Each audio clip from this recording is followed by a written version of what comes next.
कुछ दल जो है सामने से गठबंधन में है और कुछ दल जो है संगठन जो पर्दे के पीछे से गठबंधन में है। और भाजपा जेडीयू के सब लोग ही बोल रहे हैं, हम तो नहीं बोल रहे हैं कि किस कोटा से। बताइए, आरएसएस का भी कोटा है ये, इससे पहले तो हम लोगों को नहीं जानकारी था। मुख्यमंत्री नीतीश कुमार पर मुकेश सहनी का बड़ा बयान आया है, वो भी आपको सुनाएंगे, लेकिन उसके पहले आपको बताएं कि आखिर क्या हो गया है मुकेश सहनी को। मुकेश सहनी जो कि 60 सीटों की डिमांड और ये कह रहे हैं कि अगर महागठबंधन की सरकार बनती है, तेजस्वी यादव सीएम बनते हैं, तो हमको डिप्टी सीएम बनाना होगा। लेकिन अब मुकेश सहनी इस बात से पलटते हुए नजर आ रहे हैं। जी हाँ, मुकेश सहनी का बयान आपने अक्सर सुना होगा। इसके पहले कई बयान मुकेश सहनी के आए हैं, जिसमें मुकेश सहनी ने कहा है कि 60 सीटें तो हमको चाहिए और डिप्टी सीएम हमको बनना है।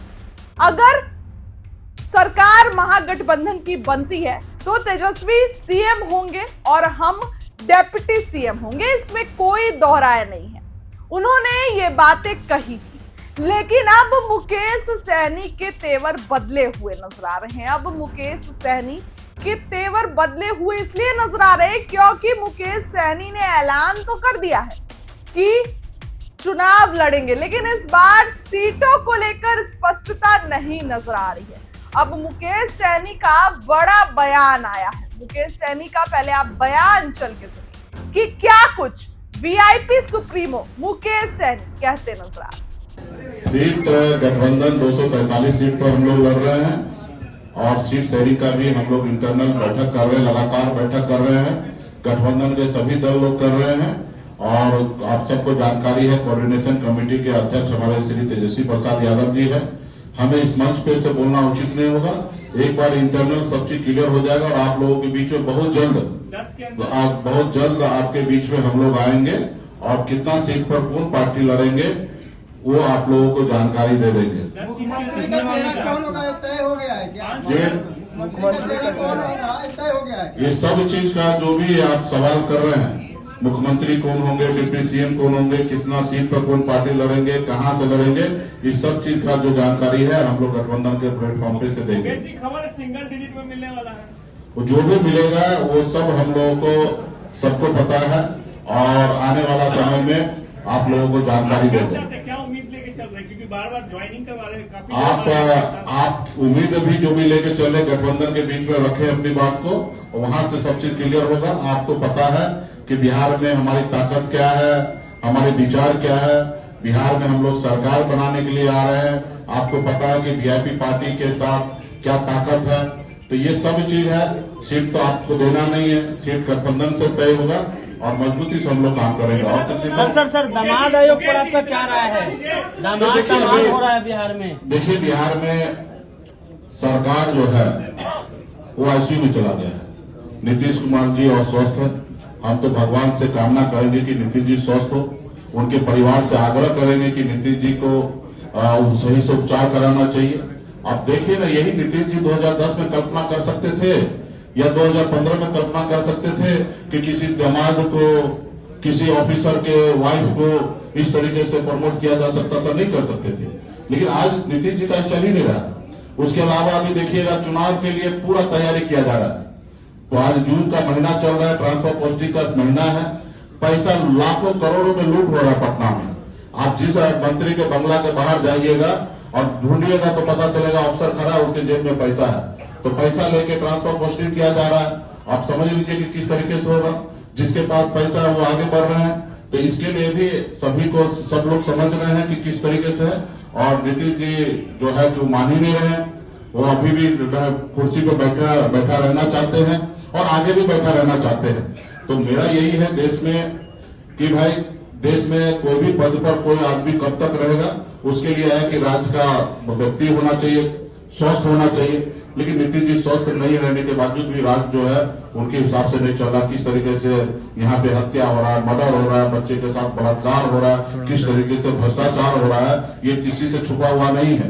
किस तरीके से सरकार का पैसा कोई पार्टी अपने प्रचार करने के लिए, अपने वाहवाही करने के लिए 1-2 रुपया नहीं, सैकड़ों करोड़ रुपया खर्च किया जा रहा है। इससे पहले भी यूपीए के सरकार के समय में आप देखते होंगे कि इस तरीके का घोषणा जो होता था वो दिल्ली से वहां से बटन दबा के कर दिया जाता था। लेकिन आज क्या किया जा रहा है, आज बिहार में आके बिहार के पैसा करोड़ों करोड़ रुपया पानी में बहा रहा है और बिहार के लिए नहीं सोचा जा रहा है। आज यही गुजरात है, 2014 में देखिएगा गुजरात का गरीबी दर देखिएगा तो 16% था, लेकिन आज बढ़कर कितना, अभी घट के कितना हो गया, 9% हो गया।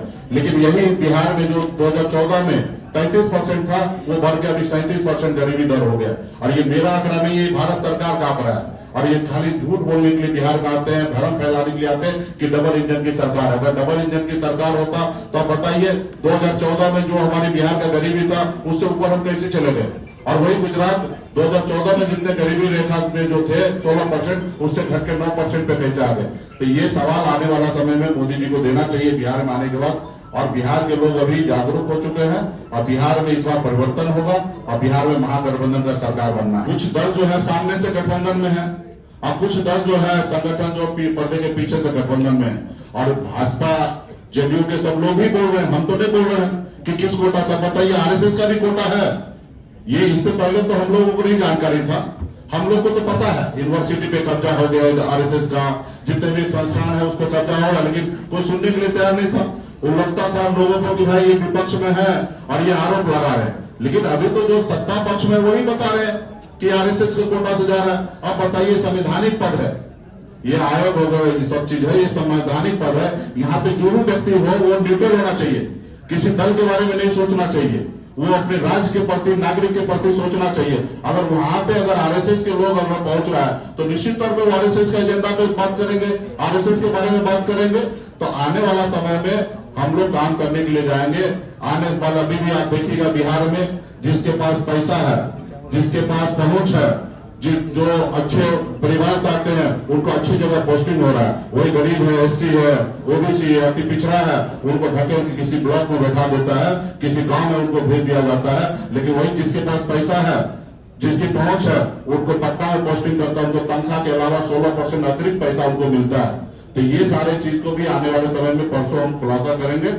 और बिहार में अभी सही नहीं चल रहा है। इस सरकार को, बिहार के हर नागरिक को, हर व्यक्ति को जवाबदेही बनता है कि इसको बदले। और आप सभी मीडिया के साथी से भी आग्रह करता हूं, इसमें आप लोग भी हमारा सहयोग कीजिए। सुना आपने, मुकेश सहनी ने ये कहा कि 243 सीटों पर हम पूरी मजबूती के साथ चुनाव लड़ेंगे, लेकिन उन्होंने अपनी सीटों की तो डिमांड ही नहीं की। कई दिनों से मुकेश सहनी ये डिमांड कर रहे हैं कि 60 सीट और डेप्यूटी सीएम चाहिए, लेकिन इस बार मुकेश सहनी वो डिमांड नहीं किए। ये चर्चाओं का बाजार गर्म करता है कि क्या मीटिंग में 60 सीटों के लिए मना हो गया।